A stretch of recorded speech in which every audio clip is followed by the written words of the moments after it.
Yo, what's good? You Spirit in the building. Thank you for tuning in to another episode of Kueen Talk. Today's special guest is Ayisat Balogon. Yes, my name is Ayisat Balogon. 30 years old, literally African American, she, her pronouns. Yes, and how do you identify in the community? Queer. Queer? Yeah, lesbian is a little too gay. What do you mean by that? I feel like sometimes lesbian gives rainbow socks, flags outside, you know what I mean? And I'm just kind of more flannel, kind of gay, you know? Okay. People think I'm straight. They just think I'm a tomboy.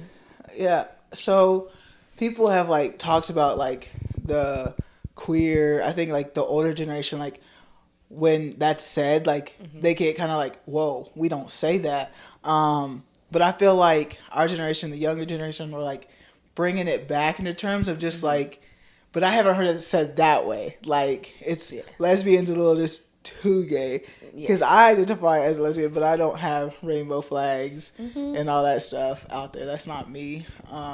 When I first came out, like my mom, everything, she just thought everything rainbow. I wanted everything, but I'm just like, nah. Love the support though.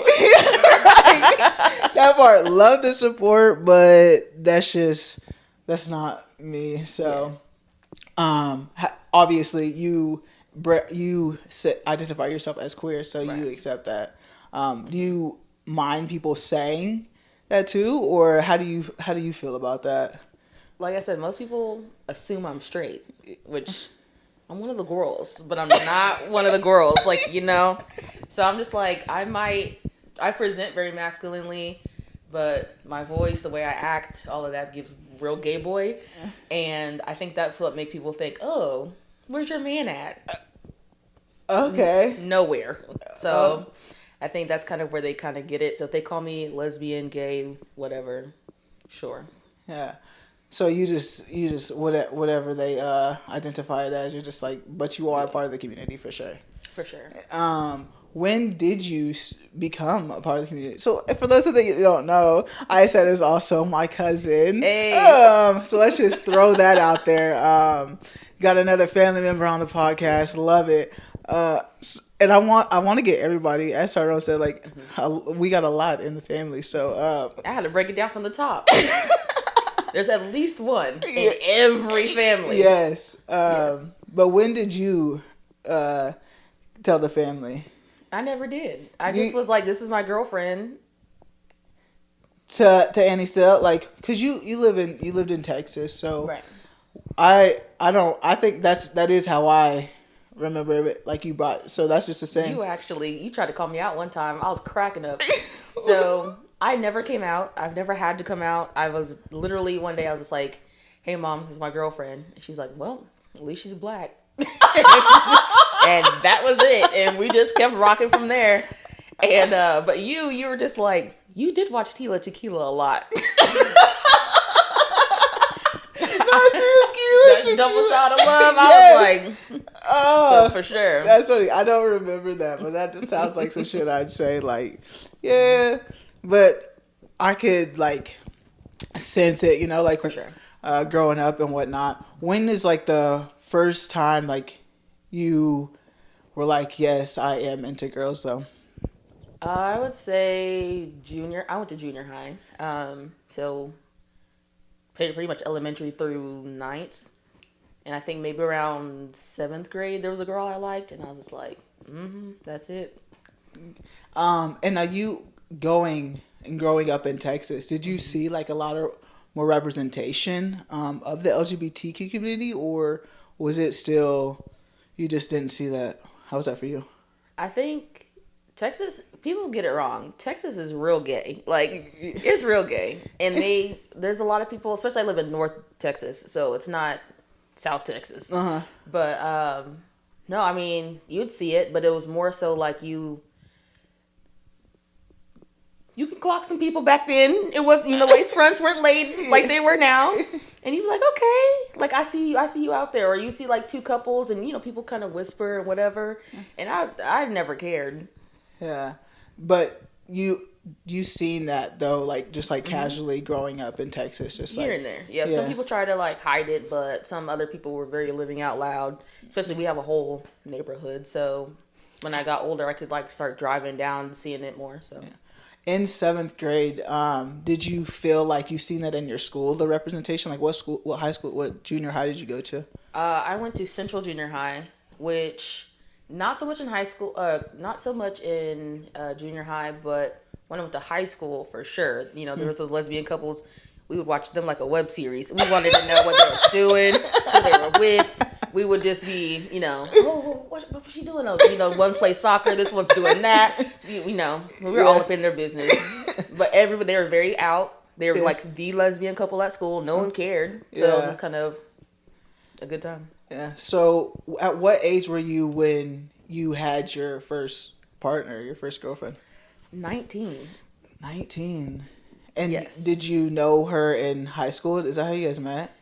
No. So my best friend is one of 5 kids, and his sister, they had like a part, like all of the siblings had friends over. So my best friend brought me, and her best friend brought her. So we met at that party. Okay. I'm real gay because I guess I should be a lesbian because I married the first girl I dated. Really? We'll get into that too. Like I want to know like that process of what that was like too for you. But so at 19, you guys just met at a party, and then you guys literally, it was like a U-Haul. It was up. Yeah. Like it was real like I said, I never cared. And my mom never really said anything. And her side of her family was a little bit different. So it was kind of like we could only see each other on Fridays. Like when her mom was gone, and I'd come over her house because we lived pretty close. So we would have like Friday dates and things like that until we got into college. And then once we got into college, then it was a wrap. Yeah. So when you brought your mom around, when you brought her around your mom, what was that dynamic like with your mom? Did she like come full accepting? Like, what was that like? I feel like my mom, she wants to be accepting. So you could kind of see that standoffishness. Yeah. But she's very like, oh, daughter-in-law, you know. And then at some point, they were just thick as thieves. Yeah. So they were cool. Well, that's good. Do you feel like your mom accepts your love for women? Or do you feel like she's still kind of like...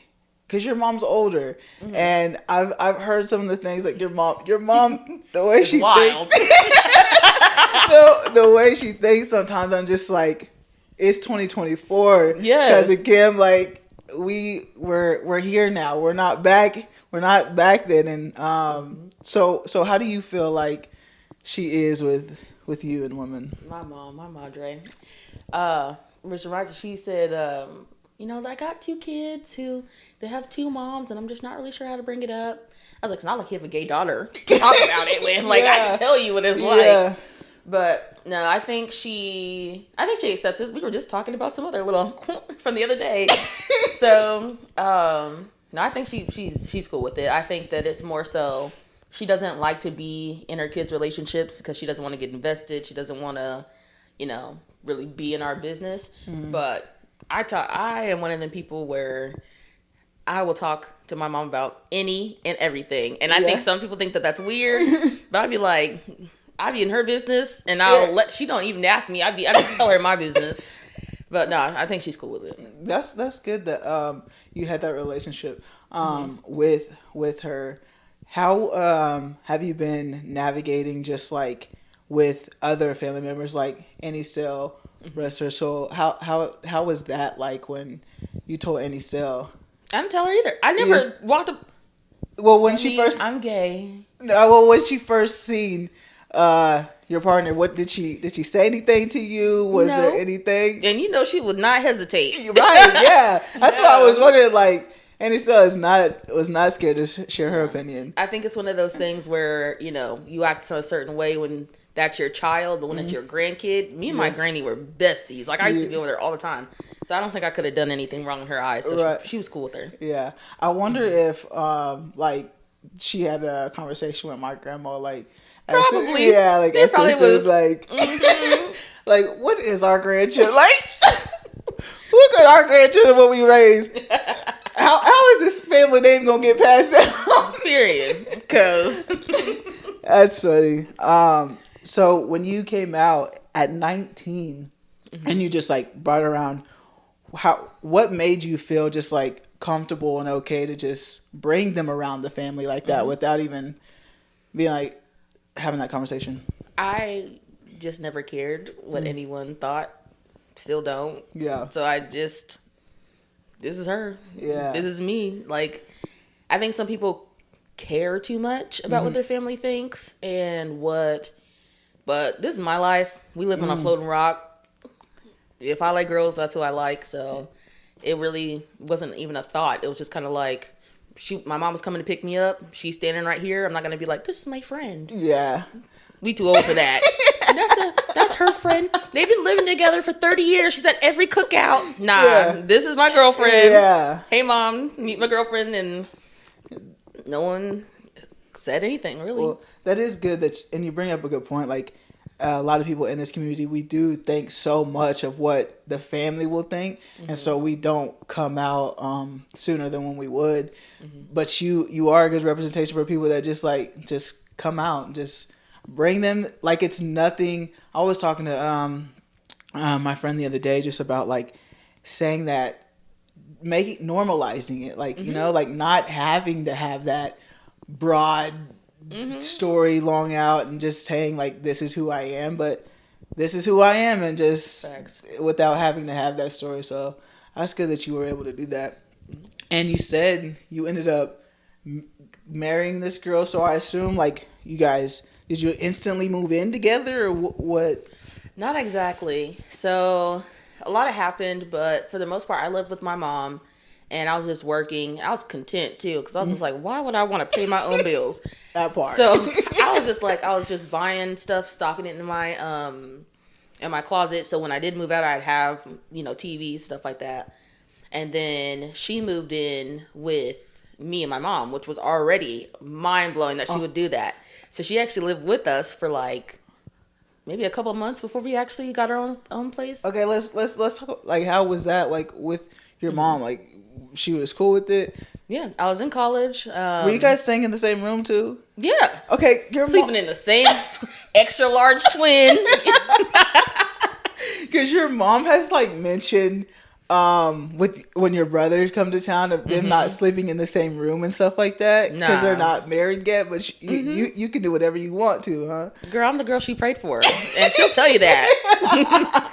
I used to tell my mom, I was just like I'm a baby. I like to spoon. I'm the little spoon. Yeah. And she's like, more like a serving spoon. I was like, look, so she already knew. Yeah. She was just like, her whole thing always was, don't bring me no kids, which didn't have to worry about that. Yeah. And no having sex in my house, which she don't know. Sorry, but right, yeah. I literally told her the other day, you're at the age now, we're going to start finding out things I did. Right. And vice versa. Like, learning about, like, the upcoming and, like, what she's done, too. So, for sure. So, we were talking about the process of the marriage. So, you said that it was the first person that you had been with and stuff like that. What did the marriage, like, itself, like, did you go to the courthouse? What was that? Yes. Went to the courthouse. Her brother was our witness.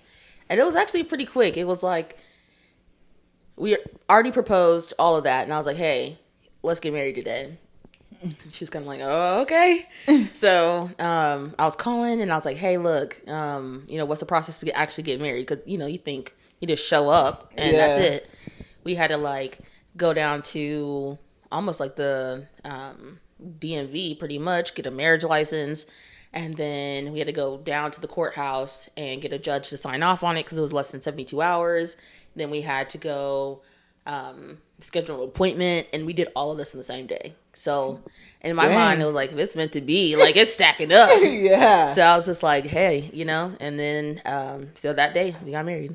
So it wasn't, you had to go through that process, but it was just that easy for you to just marry her. And you were in Texas, right? In Texas, yes. So it's obviously legal then in Texas.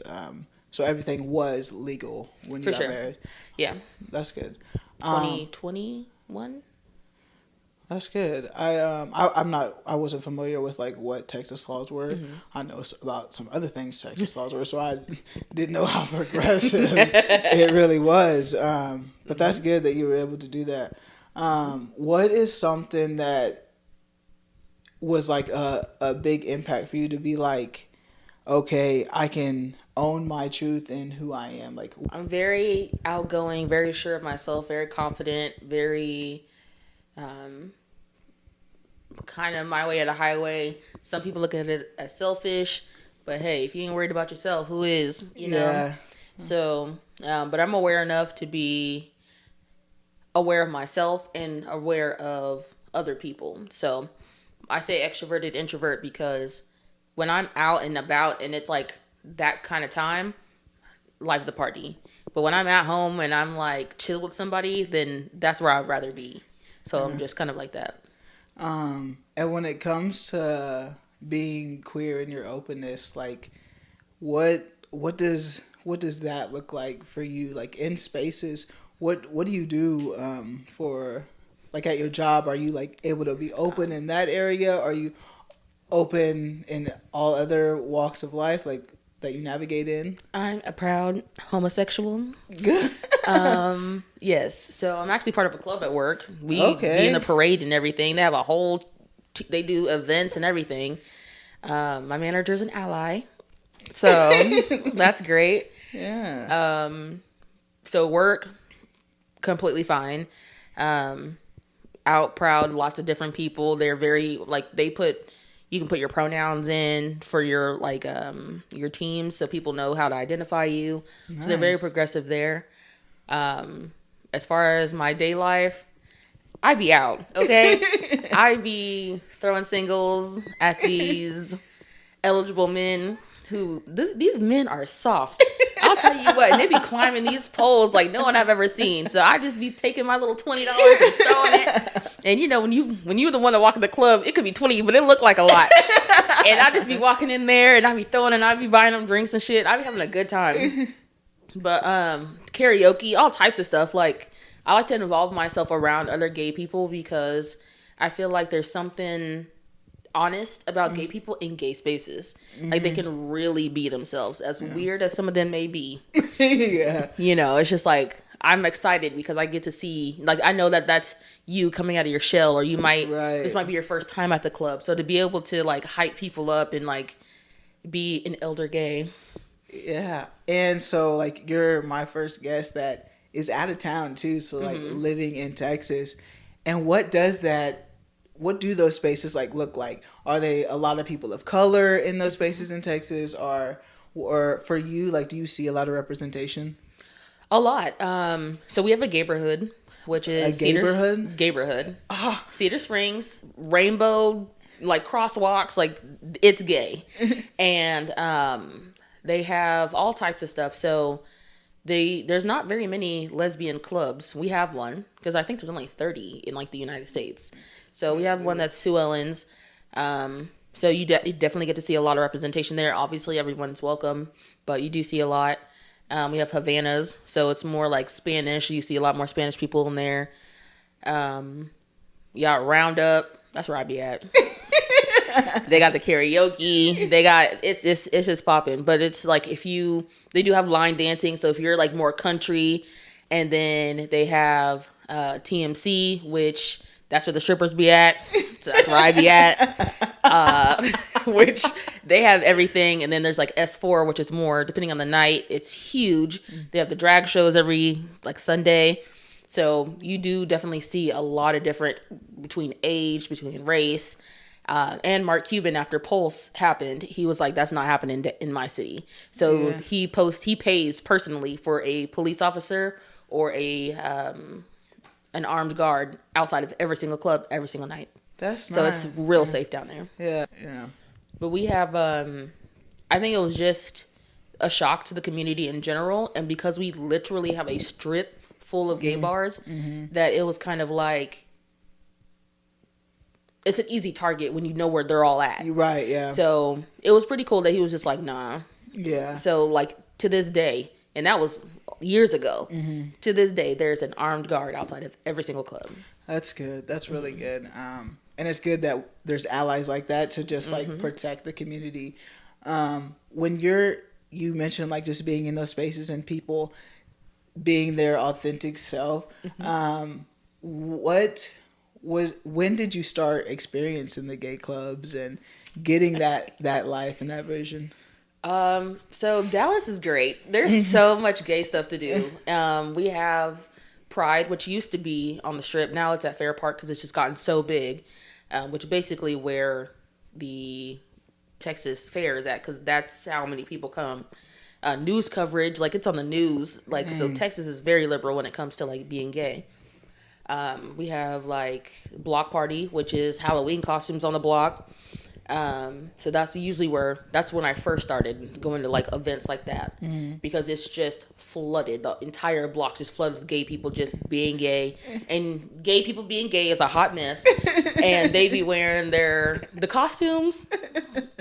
They got the confidence of a million men, I'll tell you, because some of this stuff I'm like, but hey, and so that's kind of how I got my start into it. And because it's on the block, you get to see the clubs. You get to see, because there's different stores. There's like, it's like a queer owned thrift store called Out of the Closet. Oh. So, and then they fund different queer things.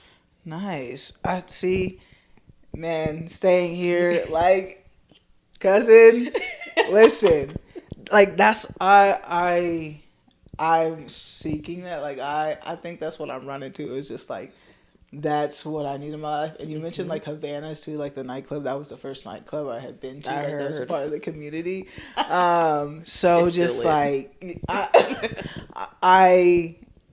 I'm like jealous that you like you get that anytime you want to. Of just like, and when you go to those spaces, you see people of color. And more often than not, depending on which space you go to. Yeah, and like do you feel like the people of color there that are not a part of the community are accepting as well, or do you feel like you see a divide like within your experience? I think it's, well, first we have a black pride, so we have a regular pride and a black pride. So what? I didn't even know that. Like, I'm gonna have to work some things out. It's lit in Texas, okay? I come here like, where is it at? My gay ass back in Texas. But they no, there's a whole black pride. There's the people who are straight, like the police officers come out, the gay ones too, in full uniform, and I'm just like, like so it makes you really feel like this community, like, because you think, oh, Texas, they're riding horses and they got their guns on them, which both are true, but they are very, very accepting. There's a lot of clear representation when it comes to all the events and things that they have. We have 1,000,002 gay podcasts and gay web series that are on YouTube and everything that we have that are featured in Dallas. Nice. Lots of things going on. Yeah, that's so dope. I love running around. I love to hear it, and that you feel like your experience with like people that are straight are also being accepting and whatnot too. So that's good. So the literal fire department is on the neighborhood. So straight people, like, the thing is that everybody knows that's a neighborhood. Straight people live on the block. Straight people do other business on the block. We even have like a wine walks. So, and that's like the first Thursday or something of every month. Lots of straight people come, and you get to just see and patron and see how regular being gay is. Yeah, that's so dope. That's a good that's the space that I need in my life, for sure. Just being able to walk through wherever I go, and feeling that representation as well. Would you feel like, or do you ever see yourself leaving Texas, or do you see like? I mean, I thought about it. Yeah. My job does have different locations to different states that I can easily transfer to. One of them is Atlanta. I am not gay enough to be there. No. Like, I've been with one woman in 30 years. Atlanta would attack me, or they would just disown me, and I would just be in my house. Like I said, if I ever went to prison, I'd just be like, you got this. Like, because they think I'm going to be in there like this. I'm going to cry at night. Like, that is how I think I'd be in Atlanta. But I thought about moving, because, you know, at the end of the day, I can always move back. I know it. I've been there for a long time. I thought about moving here, if I could move my job just for the money. Because I could just, y'all's cost of living is so low, but the minimum wage is the same. Yeah, dang. I didn't know the minimum wage was the same. Let me get me an $800 apartment. Yeah. Living the life. Yeah. What was your thought about moving here? Like, that's like going to like that lifestyle to like seeing all that representation and then coming here. Like, was it a thought and then gone, or are you still thinking about it? I think about it just because of inflation. And then I come and visit and I'm like, can I go home? Yeah. Yeah, it is completely different. It's definitely night and day. For sure. It's calm here. It is very calm. I come back here. I drive by the hospital I was born at so I can see where a real bitch was born. And then I go home. And then, you know, Dallas it's really great. Like, there's a lot. Now, don't get me wrong. People still do kind of give you that eye because not everybody's hip to it. But Dallas is a heavily populated area. There's a lot of people living their own lives. A lot of people moved to Dallas for that reason. Lots of people from California moved to Texas. So it's way more accepting than I think people would think when they hear Texas. Yeah. And now we talked a little bit about your mom, but about your dad.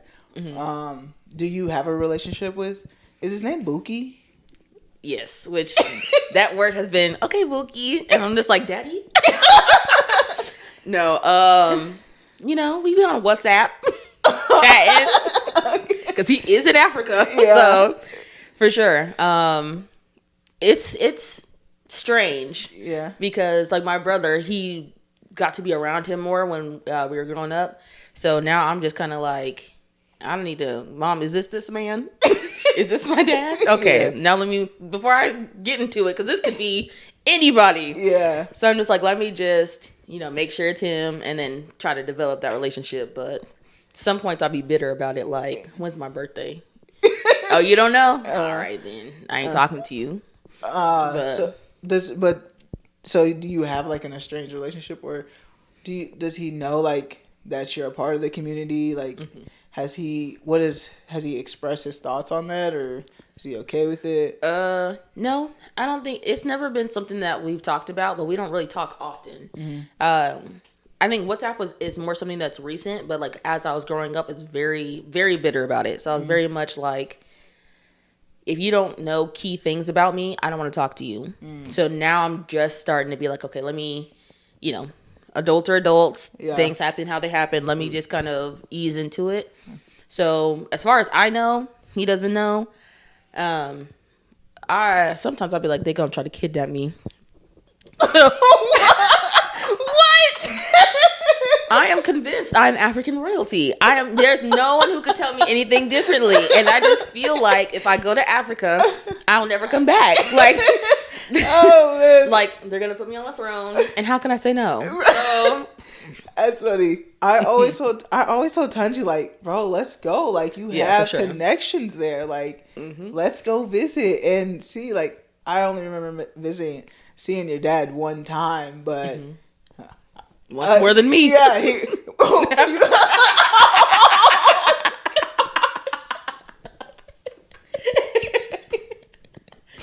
Oh no! You've never seen him? Oh. He sent me a picture, and I literally was like, "Mom, is this my dad?" Like, I could not tell you that man from a African in the woods. Like, I couldn't tell you. I mean, I couldn't tell you either. I was super young when I met him. Oh my gosh! But he knows of me, so yeah. I don't think he would mind like me tagging along, if you guys go visit. Because he definitely was like, we should meet. Like, we should meet up in Canada, or you can come here. And I'm just like, y'all don't have central AC. Yeah. But literally, he does live. Okay, so Nigeria actually is like money. And so, but he's like, yeah, like we're good if you want to come. Yeah. So, and I think about it, I'm just like, but like I said, I gotta have my ducks in a row in case I don't come back. Yeah, I would definitely, hey, if you need someone to just like tag along with you. Period. Yeah. What you doing next summer? Hey, don't tempt me with a good time because I will definitely. I got my passport ready, so okay. ain't even gotta wait on it. That's how ready I am. Period. But do you feel like anyone else in your life like had you felt away because when you came out, or do you feel like everyone was pretty accepting of it? I just think that my lack of caring blinded me to any of that. Like no one's ever like. I mean, one of my brothers, he did when I was in college. He knocked on the door and was like, "Are you gay yet?" That was country. And I was just like, So stupid. and I was like, "What?" But no, I mean, and that's the same apartment she lived at. So it was very. If anybody ever had a problem, I never noticed. I never asked anybody. I never asked their opinion. Yeah. This is the first time anyone's ever asked me how I felt or how I never even thought about it. Yeah. This is the first time like you told your story like of like because I technically don't have a coming out story. I never sat anybody down and I was just like, she's gay. Yeah. That's her. Yeah. And I love that. Like like I said earlier, it doesn't have to be a coming out story of just like this is my partner. As anybody a part of a heterosexual couple would. This is who I'm with. But that's good that, like I said, you didn't care because also we just tend to care about what family thinks a lot more. Yeah, y'all do. And I feel like you got like disconnected with like the family a little bit. And oh yes. It wasn't a disconnection. I burned that bridge and I watched it blaze. Okay? To this day. Because I just feel like I'm definitely one of those people who I can tolerate a certain level of disrespect. But again, I don't really care if it's coming from a stranger on the street or someone I grew up with. Disrespect is disrespect. And I got tired of hearing, oh, it's family. Oh, they're blocked. Like, it doesn't matter. And, you know, I allow people to be themselves and I choose if I want to experience it or not. And there's certain people where I am perfectly fine not ever experiencing again. Yeah, I'm all for boundaries and setting for yourself and your personal peace for sure. For me, I am that person, like, it's family. So how... like, you know, how can we mend things? How can we fix things and bring things together? But I do understand, like I said, boundaries and what's good for my own peace and sanity to just not have to deal with that. So I do get that. But what I was saying, going with that is just like, you've made friends that I feel like from the outside looking in has become like, your support system just because of the relationship with the family. So like what did that look like for you with your friendships and those circles? Well, I'm a lady, so all my guy friends treat me as such. They open my doors. I tell them, don't let the clothes fool you. Like, they open my doors, they pay for my stuff when we go out. Like, they're very much like gentlemen. I like to surround myself with people like that. Or like any of the friends that I have that are girls, that if I feel like I'm more masculine than them, because I would not classify myself as a stud. Yeah. And people might look at me and be like, oh, that's a stud. Like I said, I'm one of the girls. I don't be doing all of this, you know. Yeah. And no shade, but that's not me. Like, so I would consider myself to be more masked. And if I feel like I'm more masculine than you, I'll open I open my mom's door and I pump my mom's gas, or like, you know, if you're going to holler at a girl at the gas station, at least pay for it. Like, I'll be, and gentlewoman, that's too much. I'm a gentleman, even though I identify as female, but. I feel like with you and experiencing like how you express yourself, with like, you're like you said, I'm for the girls. And you don't fit like the stereotype of what you didn't mold yourself into a box of this is what you identify like this is what you should be. And how did you, were you always that way? Like, was there layers to it? Or I what? do think there's layers to it. I think when you first come out, you kind of, or when you first start to see more frequently what you're into. So, you know, on YouTube, like all the YouTube couples that would come out, you kind of try to style yourself similarly, and that just wasn't really me. There was just a lot of things I would see and I tried to copy, and I was just like, nah, like, so I'm not really, which is actually kind of harder because girls want like, that's a stud. Like, I want her to be like this. I want her to be like that. Yeah. And I'm just like, I'm a baby and I'm sensitive. Yeah. So, and we're going to reciprocate. You're not about to just get everything, Miss Ma'am. And if you're not into it, then you could go. Yeah. But I think that I feel like I've always been, it's just easier to just be. Yeah. And I feel like if you just are, it just is. Yeah. I think I that's like so interesting because I feel like it's great that you're that way, and it's like, this is who I am, because you're not fitting into like these stereotypical roles. And like, you're okay with like being yourself and not letting anything like put you in this box. Right. And that's dope. I'm like starting to get that way of just like, not like, because the representation that I think of what it's supposed to be, like, that's always what I was. But like later on, now I'm just like comfortable with different things that I wasn't comfortable with because I thought I had to be this way. You mentioned like, if you're around someone more feminine than you, you'll be that, and you feel like you're more masculine to them, you'll do like those gentlemanly things. So you still feel like those roles matter in a relationship, of like, for you specifically? In a way, I think that women are not shown what true masculinity looks like or what care looks like. So I do it more as a form of showing them that I care than to be more like chivalrous or whatever. Yeah. Yeah. I like the way you put that. It's not, it's just like respect for the relationship. Right.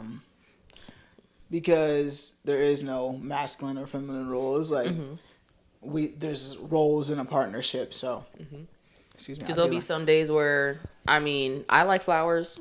I like people opening my door. Yeah. Because look, if I walk around the back after opening your door and I don't see your ass reach, get out. Okay. Like, I'll pay for the dinner or whatever. But like, I think that there's a healthy level. There's some girls who are like, you know, that's my man. No, I'm not. Yeah. But like, as long as you can understand and realize that I'm also a woman, and that we both have, there's going to be days where I'm resting in my feminine and I need you to rest in your masculine. It has to be an even flow. Yeah. I do like that. And I think it's important for femmes to know that too. Just like, we want it too, you know, like the love, the affection, because, and I think that gets lost sometimes in relationships too. But I don't like the flowers, but there's other gestures, you know, there's other ways to show it. For sure. But yeah, I get that. And that's another thing, learning them. Like, I love to learn people, whether it be, because I look at a lot of my relationships as the same, platonic, family, romantic. I think that, like, I love giving gifts. So as to the level of gift I give would depend on the situation. But I'm going to give you a gift for something that you mentioned one drunk night and you don't even remember. Or I'll remember something that you said that's small and give it to you. And I unfortunately expect the same. So when it's like, oh, I don't know what to get you, well, then you don't know me and this isn't going to work. But someone, you know, they just listen. And that same thing, like if you're into video games, obviously don't bring you flowers, like bring you 2K or whatever y'all be playing. I don't know. Yeah. Clip cut. She's single, so period. Yeah, this is long walks on the beach. Welcome to Smooth. Meanwhile, man. Looking for my favorite eater.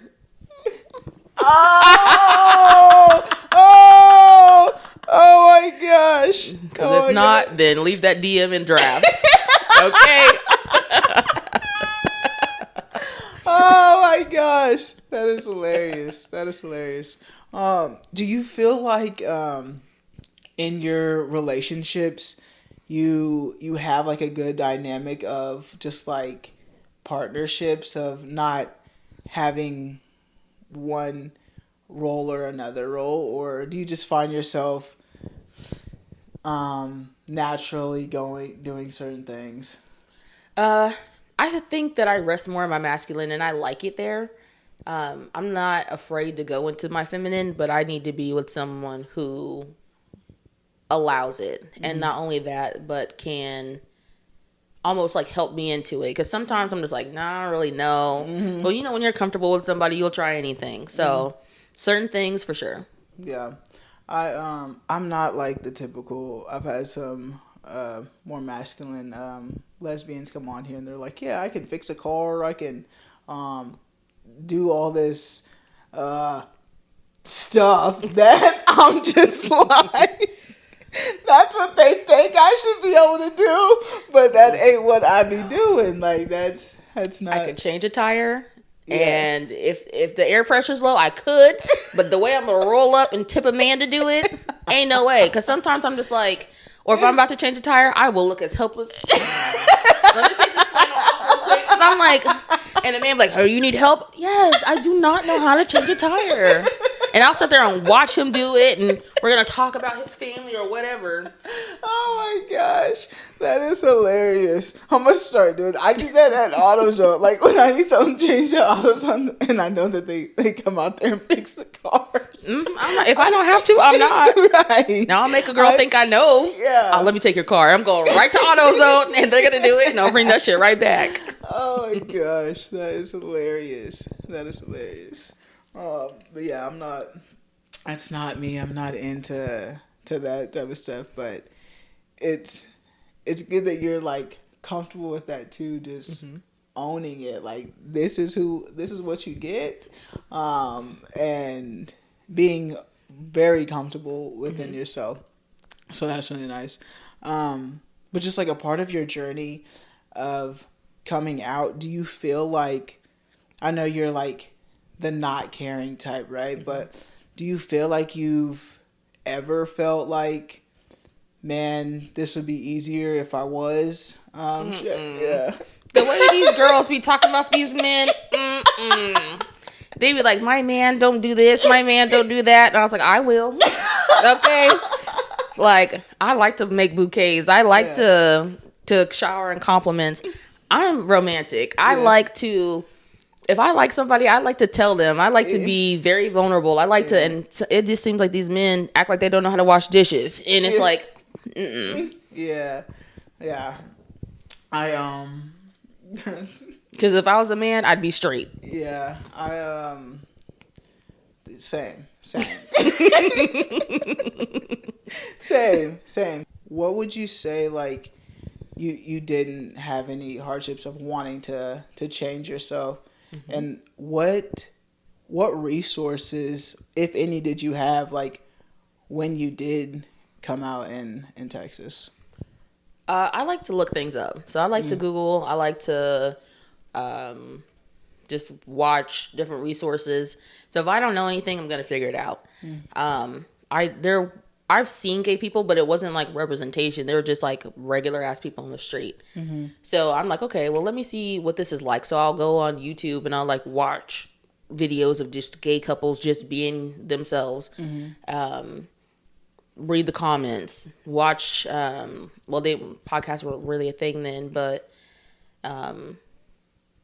just, I don't know, because I really didn't even have social media. Yeah. Like, I barely still do now, which I think is a trait that makes me attractive because I'm not out here trying to impress bitches. But, yeah, to me, it was hard on that end, but I feel like I am a person that can learn through watching other people. So I got to see how they moved in their relationships, and then I understood, with me knowing me, how I would move in the same situation. Yeah. What would you tell someone that is maybe having a hard time of just like coming out, what would your advice be for them? Don't give a fuck. I mean, honestly, it's my advice to somebody. Let me be in a pageant. My advice to someone who is coming out would be, I don't know. It's just it's real personal. It's, there's people who they feel like they have something to lose, which I feel like everybody does. But like I said, we live on a floating rock. We're in a recession. Rent is high. I got bills to worry about. I ain't worried about what they think. Like, at the end of the day, especially if you know your situation better than anybody else. So if you feel like out of 100% of yourself that you can be, make sure that there's somewhere you can be 100% yourself. If you can only be kind of 50% yourself here and there, okay. But, try to at least find a place where you can be fully yourself, because eventually you'll either find the confidence or you'll find, whatever it is that's preventing you from being your full authentic self with your family and friends. You'll find that eventually. What's one thing that you've just like told that you've never told anybody that would about your story and your coming out journey? Like, that's maybe something's happened to you, or one thing I've never told anybody. Yeah. Giving the Kueen Talk the exclusive. I think that okay. So I think that when we first come out, we were real weird. Yeah. There's this one girl that's the one from middle school. I was so weird, and it was to the point where I was already a weird kid, but it was just kind of like, I'm gay, and I don't know if she is, but we're friends, and we hang out at her house, and I'm just like staring a little too long, and just being a little weird. I actually ran into her at a party like a couple years back, and I was like, bro, I'm so sorry for being fucking weird as hell. And she's like, nah, we were young, like, I get it, but you were kind of acting up. And I was just like, so it was cool, but no one really knows, like, I had an opportunity, and I have enough, confidence in myself and who I was then. Like, you're just like a little baby gay trying to learn the ropes and, the way, and, you figure it out as you go. So it's kind of cool to meet back up. So, speaking of that, you knew in 7th grade, but you didn't say anything or express yourself till you were 19. No. There's a girl I liked. Uh-huh. I forgot her first name. I know her last name. And she used to work up at like the kind of like a main event kind of thing. And I would go up there and I'd buy tokens and shit. And she'd work the concession. So I'd always be up there just, paying money. Hey, funnel caking. And I was like, let me just, so she entertained it, but I still don't even know she was gay. But we just had like a little thing. It was cute and innocent, but nothing really came out of it. But that was more the advanced kind of when I was trying to be more assertive. And then I was just kind of like, there's no one I really liked outside of those two until I got to high school. Yeah. But you were against like dating anyone, like, but that was the first. You didn't find anyone attractive until. My philosophy is, if you want to take me out, that's a free meal. I don't care. Did you date men and stuff like throughout high school and stuff like that, or were you? No, I really didn't date. I went on one date, which was a shame. It was a hot mess. She was just, because I was on the volleyball team, and I was like, I got a date, and they're all like, because they're all straight. Oh my god! And where are you guys going? And we know each other, and she wasn't a looker, but she was there, and she wanted to take me out. We went to an apartment so she can get a piercing. That was you. I didn't sign up for this. Take me back to school. So she dropped me off, and then obviously it's high school. We're talking about, they're all like, what happened? This bitch then took me to an apartment complex to get some illegal piercing. And I'm just like, no. So word gets around, and she's just like, I hear she wants to fight me. Well, meet me in the quad. What's that? I'm not saying nothing but the truth. Yeah. And obviously she didn't show up, and I wouldn't have fought her anyway. Cause all this is for nothing. Like, I'm working out. I'm taking boxing classes. Okay. Because, I got a right hook. Yeah. Those little machines. I get like 750, I get up there. I've never punched one of those before. They're so fun. I don't. My knuckles are. They're too fragile. I'm not the one that punch walls. I ain't trying to hurt myself. That too. I'd be like. I ain't got the time for that. I ain't got the time. But so, do you feel like you grew up with like a good circle of friends, like in your high school that were pretty diverse and a part of the community too, or no? I don't think I really surrounded myself with gay people until college. Oh. In high school, like I said, there was a couple who we were all blogging about. But outside of that, like I wasn't actually friends with either of them. Mm-hmm. But no, I was the only gay one that I really knew that was I was the only gay one on the volleyball team. I was the only really gay one in any sport I played. Were you out to those people in high school too? Yeah, it was never a problem. I think I made it more a problem, and I was like, "Oh, I'm gonna change in the bathroom because I don't want to." Girl, at some point I was like, "Why do I give a fuck about these people?" Yeah, same thing. I really just sometimes I think about other people, and then I like why.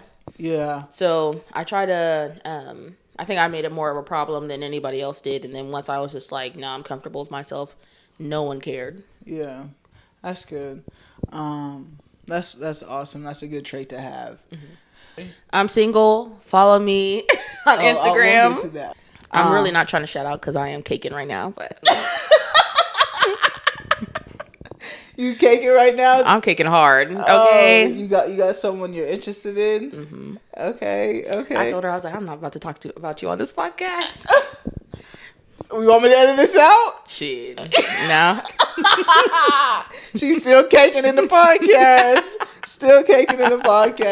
That's dope. Well, cousin, what are your final thoughts that you would like to leave with the audience? Be who you are for your pride. Period. Be gay, be happy, be yourself. If you're one of those people like me who just doesn't care, keep it up. It's hard out here, especially when you have to listen to other people who do care. And you're just like, why? We got to be sympathetic. No, I feel like I appreciate you, having me on here. It's definitely good. I'm going to watch more episodes. I think that it's important to the community to have things like these because, like I said, I was a kid watching these same things on YouTube trying to, navigate and figure myself out. So I hope this helps somebody.